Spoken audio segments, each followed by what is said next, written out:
Hi, and welcome to Prescott Valley Public Library's Adult Services presentation of the Arizona Treasure Hunter. I am not Cody Drake. My name is Deborah Fingston. I work at the Prescott Valley Public Library, and we are so thrilled that you are joining us with our new medium of doing our presentations during this kind of interesting time of switching over. If you have any questions, if you have any comments, if you have any suggestions of other presentations, please call the library. I don't want to waste any more of your time. I want to bring Cody Drake up. Cody, the Arizona Treasure Hunter. All right, thank you, Deborah. All right, hi everybody. So, like Deborah said, my name is Cody Drake. I'm the Arizona Treasure Hunter, and I'm sponsored by White's Metal Detectors, and I'm partnered with Bonehouse Brewery down in Fountain Hills. So today I'm going to be talking about pretty much gold and treasure around the Prescott area, Prescott Valley, Dewey, around Mayer, and some history, and then I'll go over some of the things that I have found in the local area and some tools you could use to help treasure hunt. So I'm going to start off with a little bit of the history of how Prescott's gold deposits were discovered and just kind of work from there. So the very first discoveries were done by the Spanish. The Spanish arrived in the New World in 1492 when Columbus landed on the island of San Salvador. And exploration and mining expeditions just fanned out from there. So the first Spanish expeditions in the southwest occurred by Francisco Vázquez de Coronado in the mid-1500s. It was the first professional and major military and mining expedition from Mexico City going up into what is now the southwest. Arizona, New Mexico, Texas, Oklahoma, and Kansas. And they found a lot of deposits, but they didn't find the riches they were hoping for. The later expeditions were done so by Don Juan Onate, Veragras, and basically every military expedition was also a mining expedition. Every time scouts went out to search for water or food or to retrieve horses or to chase down runaway captives that escaped, they were also looking for mineral wealth, gold, silver, and copper, anything to increase their livelihood and also to bring glory to the king, to the Empire of Spain. So now in Arizona's case, the Spanish never successfully settled north of the Gila River. The most northern outpost of Spanish civilization was the Presidio in Tucson, St. Augustine de Tucson. And it was actually founded by an Irishman a year before the signing of our Declaration of Independence as the United States. So, yay, Ireland. There was a garrison of about between 50 to 100 men at that Presidio down in Tucson, and the Spanish went inside of every single mountain range in Arizona multiple times. Sometimes they were chased out, but later they would regroup and come back. It could be a decade later, but they would return. It was no different for the Bradshaw Mountains. There's a lot of Spanish areas where the Spanish have done mining, prospecting, and even had stable encampments. So those were the first mining explorations of the Bradshaw Mountains that was done so by the Spanish, around the 1700s mostly. And that was under the protection of the Catalonian volunteers. In 1821, Spain lost control of Arizona to Mexico's independence, and from 1821 to 1848, this was Mexico. Really, the Mexicans didn't officially hand over Arizona until 1853 with the Gadsden Purchase. With every military and mining expedition done so by the Spanish, it was also to bring the Word of God to the Native Americans and to spread Spanish culture, to bring more souls to the Catholic faith.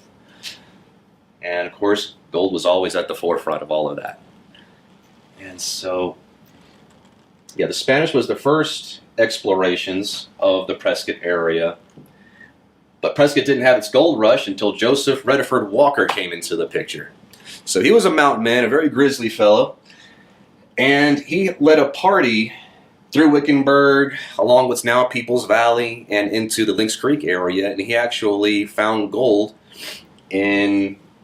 along Lynx Creek during the American Civil War. And since that time, Lynx Creek has been continuously mined to this very day. First by prospectors and then actual legit companies.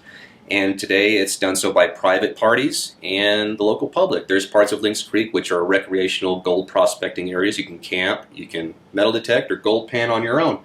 Just no heavy machinery or sluice boxes are allowed. Now, when Joseph Redford Walker arrived at Lynx Creek, they pretty much had the basics, which is gold pan, shovels, pick, and that's about it. Later, when the corporations came into the area, they had what's known as hydraulic mining, high-pressured water being blasted like fire hoses from like firefighters on the hillsides, and it did produce a lot of gold. It was a lot faster than just gold panning, but it eroded the landscape away at a terrible rate, and so it was deemed illegal. We no longer use hydraulic mining. It is still used throughout the world, but just not in the United States. So. It did produce a lot of gold, though, a lot of gold. And if you go to Lynx Creek today, you can actually see the devastation still left behind by some of the hydraulic mining. Some of the finds that I have found along Lynx Creek, here's one of them. So this is a gold pan that I found along Lynx Creek. It's a little dusty, hold on. There we go. So this is one of the gold pans that I found along Lynx Creek. And this one was along private property, and so I was allowed to keep it. I found 4, so I was allowed to keep 2, a big one and this one, the little one, and then I gave the landowner the other 2, so it was a fair deal. But as you can see on this gold pan, it's not like the modern gold pans today where it has riffles to catch the gold. You had to use gravity and a swishing motion in order to find the gold here, and they actually heat treated these. They would put oil on them and treat them with heat in order to keep them in good condition. And a lot of these were brittle. Some are made of copper, some are made of metal, and this one's just kind of like made of steel. But there's a lot of things still out there along Lynx Creek. You'll find a lot of old artifacts mixed in with new artifacts. That's not uncommon. And don't get discouraged. You might find a lot of trash, but dig through the trash. You'll find the treasures. One of the things that I found underneath a lot of terrible debris, like cans, like coffee cans, food cans, bottle tops, and 22 shells, is this copper nugget. So this was along Wolf Creek, just south of Prescott, and still fairly close. You could get to it by, following Old Senator Highway a little bit, but this weighs about 4 pounds. It has some iron in it, but this is the biggest copper nugget I've ever found. So there is things still out there to this very day. And along, going back to Lynx Creek here, I don't know if you can see that. Let me know if you can see that. Okay, so this is a vial of placer gold. This is small gold flakes from the Lynx Creek area. If you dedicate a lot of time, you could find some really good gold. This is about 2 grams worth. I think right now gold's at $52 a gram. So, but yeah, placer gold is loose debris gold broken away from the hillside, which is known as lode gold, which is the mother lode. It's coming out of the mountain through erosion, rainfall, and gravity. It brings it all down to the creek, and it deposits it into the creek bed, later to be found by prospectors like myself. And right here is a gold nugget that I found metal detecting along Lynx Creek. This is 1.5 grams. And a lot of people go to Lynx Creek and they get discouraged because they just find 22 shells, they find beer cans, and then they just kind of give up after 15 minutes or sometimes even an hour of searching. But you just have to be determined, and I promise you'll find the gold, you'll find the silver. You just got to keep looking for it. You just got to keep looking for it. There are ways to get through the trash. So one of the things I do, I brought a little magnet today. I do have a larger one with wheels on it, which I'll use to clean up an area. But let's say you go inside of, let's say you're in the Prescott area, and you don't have money for a metal detector, but you've got money for a magnet here. This little magnet, you can just tie a rope to it. $15 at Harbor Freight or Ace Hardware, Home Depot. You know, this one I think was like $25. But just go to a swimming hole, a little small watering area, and even if debris is under the gravel, you just throw this in and it'll pick up stuff. Let me do that. So yeah, you just get the magnet and you just take it over to the watering hole or the pools inside the riverbed, the bedrock, and you just throw it over and it'll pick up debris. It's called magnet fishing. You could have large magnets which have like, I think 1,000 pounds of pull pressure. And I know of people that pull up like barbecue grills from lakes. I've pulled up mountain bikes. And a lot of times if you go underneath the bridges, that's where you find firearms. So, yeah. But magnet fishing. So if you have a magnet and you're just finding a bunch of debris from old cans, just take your magnet, get on your hands and knees, and just wave it around the dirt.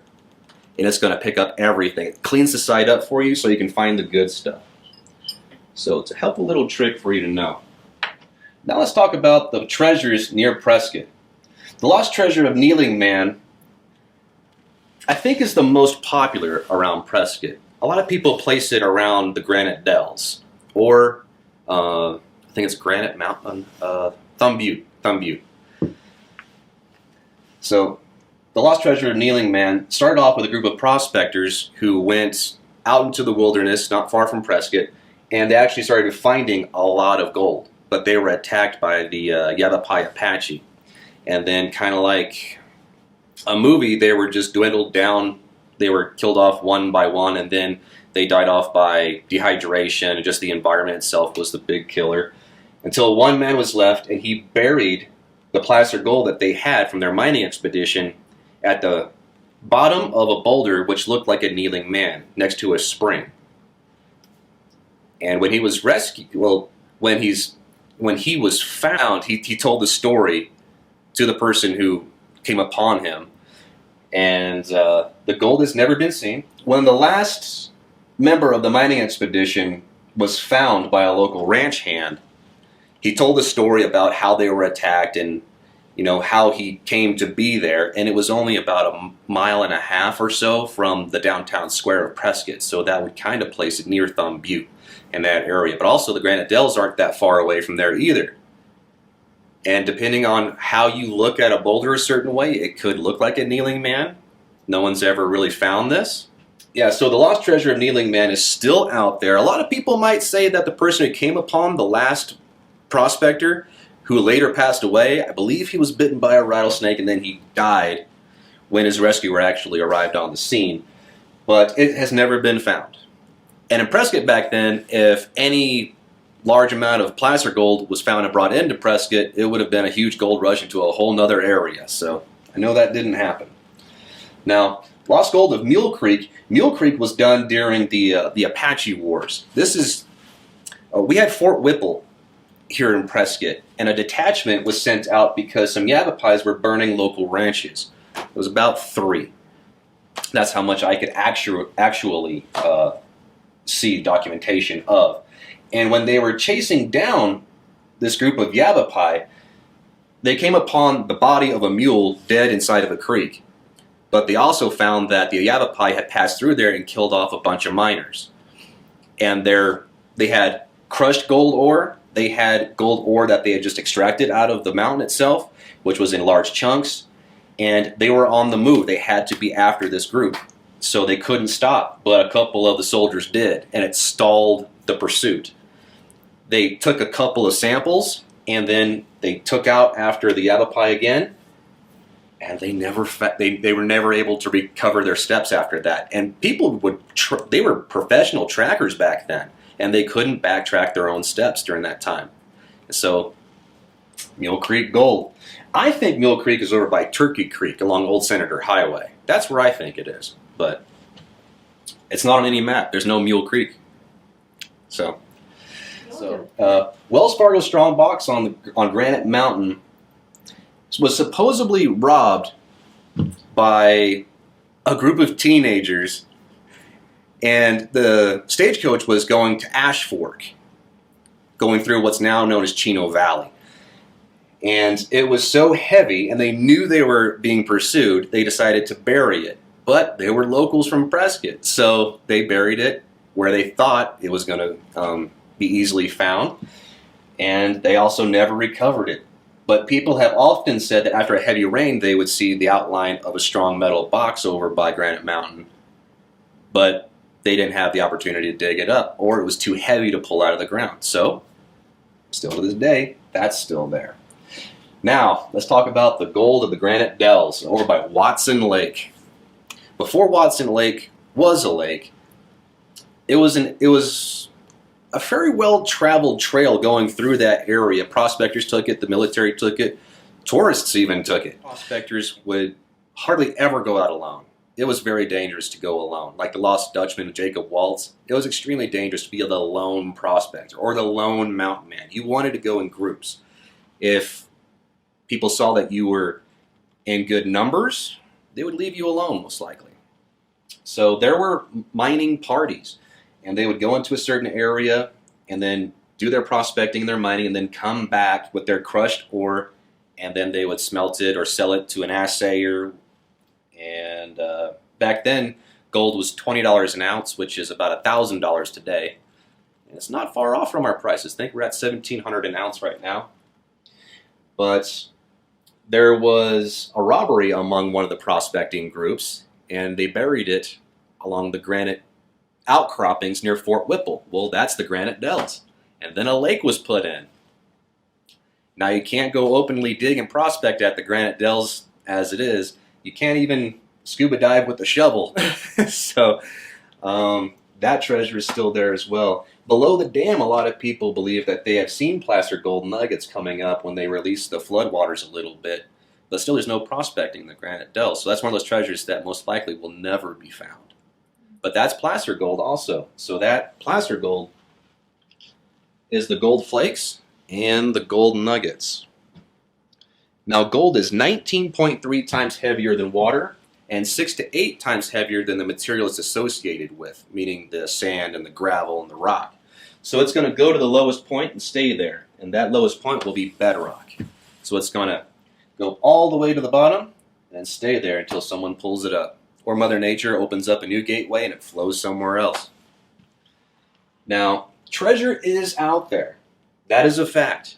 I believe there are more treasures and artifacts underneath the ground at this very moment than are in museums today. So here's some examples of some of the things I have found in the area. Well, not in the area. This was about 80 miles away. Central Arizona. These are Spanish coins. I found over 1,000 Spanish coins and artifacts in one location. That was a fun time. I stayed there for 58 days. That was a long trip. That was a hard trip, but that was so much fun. And I never would have found them if I hadn't gone looking. So I planned to only be gone for 5 days, but what turned into 58. So right here is a Spanish gold coin. It's a half escudo, and this runs from 1760. And these are the only three gold coins I've ever found, and they were all found together in the same square foot. All in the same day. This one's 1786. This one's a 1 escudo. An escudo is just the monetary denomination. Gold coins were escudos and royals. The silver coins were reals. Then copper coins are cobs. I have one more that I found. This one's 17. The other one was 1764. This one's 1760. Yeah. So treasure is out there. And in the Prescott area, it's no different. Here are 2 Morgan silver dollars that I found. So these were along Lynx Creek, in the same area where I found the gold pan. Yeah, 1879.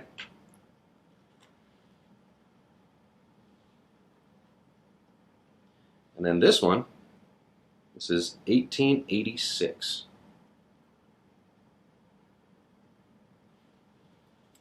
Now,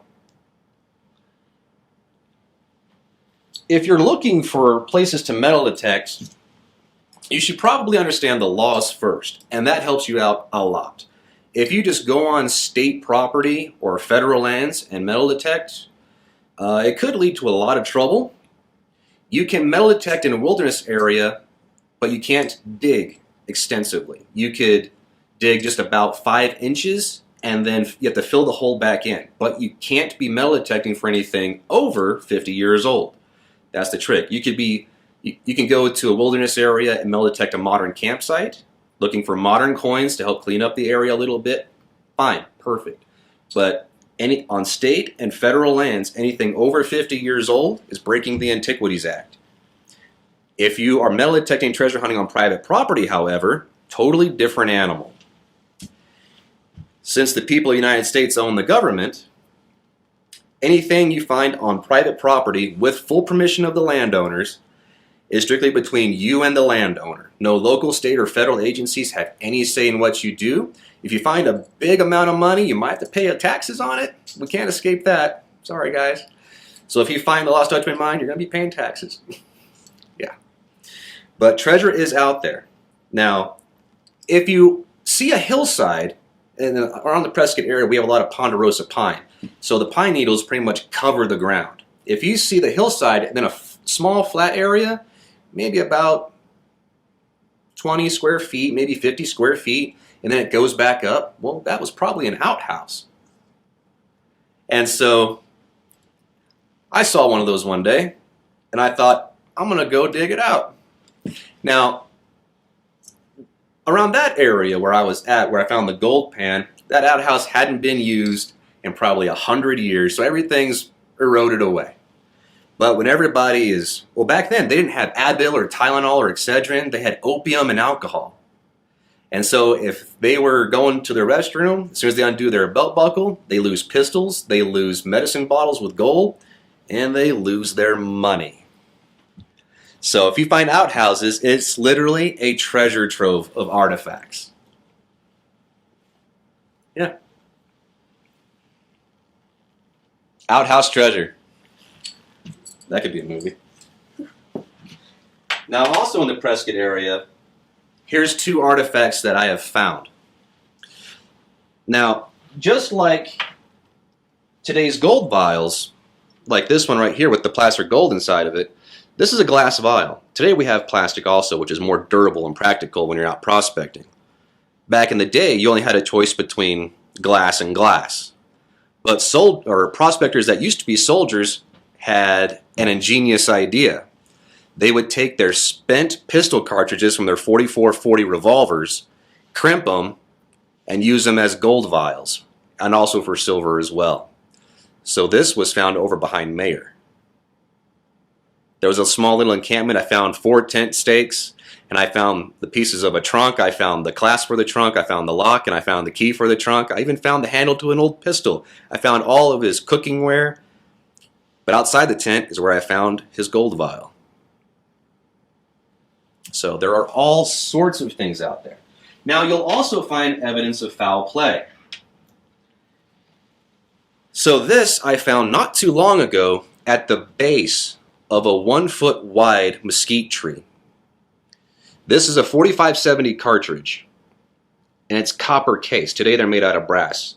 So when General George Armstrong Custer met his demise at the Battle of Little Bighorn, it had partially to do because of the copper casings of the 4570 rounds. They were jamming in the weapons. They were misfiring a lot because of the primers were kind of inferior. When I found this at the base of the mesquite tree, mesquites take, I think, a long time to grow, and a 1-foot wide mesquite tree has been there for quite a while. I found this about 15 feet away from a rock pile stone grave. So I think this didn't stop the threat, which might have put that person in the grave. So you find a lot of things. It's kind of like nerdy CSI at times, being a treasure hunter.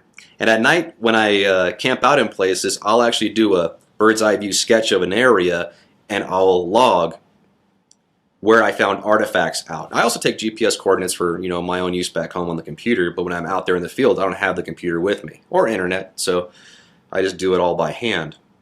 And you can kind of place out where people camped, where they had their horses penned up, and you know, I believe this was an evidence of foul play because it didn't go off, it didn't stop the threat. Somebody probably came along and found the body and buried it. So, okay. So now we're on the subject of tools for treasure hunting. There's an infinite amount of information when it comes to tools about treasure hunting. First and foremost, you're going to need a good metal detector. Now, just like firearms, when it comes to metal detectors, you get exactly what you pay for. I advise you get something not on Amazon. If you get something with a company with an already well-established reputation, like White's metal detectors. I'm sponsored by White's. Garrett makes a great metal detector. They make all sorts of great metal detectors. And then Minelab. Fisher is also a great company as well. There are metal detectors designed for finding gold, for finding artifacts and relics. There is stuff for only searching underwater or even deep-sea diving. Now, the one that I have here, which is the same one on the table, this is a White's Goldmaster 24K. It excels at finding artifacts, but it's designed to find gold, and it finds it very well. I'll even give you a little demonstration in a little bit on the discrimination of a metal detector, of a good metal detector. There is bad discrimination. Now, gold panning equipment is essential. That's kind of like the basic necessities of a prospector or a treasure hunter, because if you go into an area, you're not going to know if there's gold in it unless you start gold panning. Gold panning is one of the easiest skills to learn in treasure hunting. I advise everyone learn it. And I could probably do a video later on about gold panning. I could probably do something like that. And then, of course, magnets. Magnets is probably the quickest way to recover artifacts, especially if you don't want to go inside of freezing cold water or water that's like thick with green or red or orange algae. You just take the magnet, throw it in the water, and you've got artifacts. 1, 2, 3, bam. You're recovering history. Now, when it comes to gear, I mean personal gear, like footwear. If you have bad footwear, it will ruin the entire trip. If you go to Walmart and buy a pair of hiking boots for $35 and you put them on that day, it's going to ruin your life. And the moment your feet get irritated, you get irritated. And when you start to not have your head in the game anymore, you're not focusing on the task at hand, and it could lead to an accident, an injury, or even death. So get good gear. And then, of course, you are your best tool. Your knowledge, your experience, and your understanding of your own strengths and limitations. By knowing that, you have a better chance of having success in the field. If you know, by your own experience using your metal detector, of the tones it makes with certain artifacts, with certain objects, you have the experience for success in the future. If you go out there and you don't know what you're doing, you're probably going to get frustrated really quick and you're going to quit. And then someone like me comes along and I pull up all the goodies. So I want you to have success too. If you have friends or family or even kids that are really interested in finding treasure, and I think everyone's interested in finding treasure, the more you do it, the better you get at it. So you can find rings, you can find necklaces, you can find coins, you can find bullets, you can find guns and gold pans. There's so much out there waiting to be discovered. And if we don't get out there and recover these artifacts, it won't be too long before they rot in the ground and they're lost forever. So essentially, you're helping recover our lost past. All right, so I'm going to give a quick demonstration on the discrimination of a metal detector, of a good metal detector. Now, you can get a basic metal detector, which is like a turn-on-and-go machine. You can buy them at Bass Pro Shop, Cabela's, Sportsman's Warehouse. They're going to be about $150. But like I said, you get exactly what you pay for. I'm sponsored by White's, but this White's Goldmaster 24K runs about $7.99. They make a waterproof one, which is completely waterproof, for about $8.99. Usually once you get around the $400 to $500 range of a metal detector, you're starting to get into quality. Once you get into $1,000 range, you're in the professional area. Anything above that is kind of overkill, unless you're scuba diving with it. But what I'm going to do now is just show the discrimination, how it reads an artifact, and then how it can ignore certain things and just focus in on the goodies. So, Deborah, I'm going to turn this on. Oop, sorry. You'll notice a slight hum. That's just the threshold. So, Deborah, if you don't mind just holding it. I will. Okay. Since you have metal on your wrist, could you move your hand up a little bit? Oh, absolutely. Okay. So, right now, there's no discrimination on the metal detector. You know what, just for fun, I'll do a Spanish gold coin for the demonstration. Why not? So, this is a nail. As a treasure hunter and a prospector and a metal detectorist, or a relic hunter, you find hundreds of millions of these. Hundreds of millions of them. So, okay? A lot of people don't know that they could discriminate against finding trash. They can just ignore it. So for this metal detector, there's a little pin right there, or a little nail with a line through it. So we're going to push that. So I'm going to just flip this towards the coil, and now wave it back and forth. It's ignoring it. It reads it, but it's doing its best to ignore it.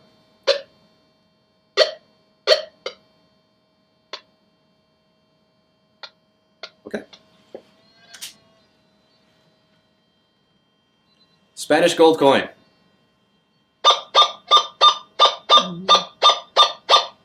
Okay. Back to the nail.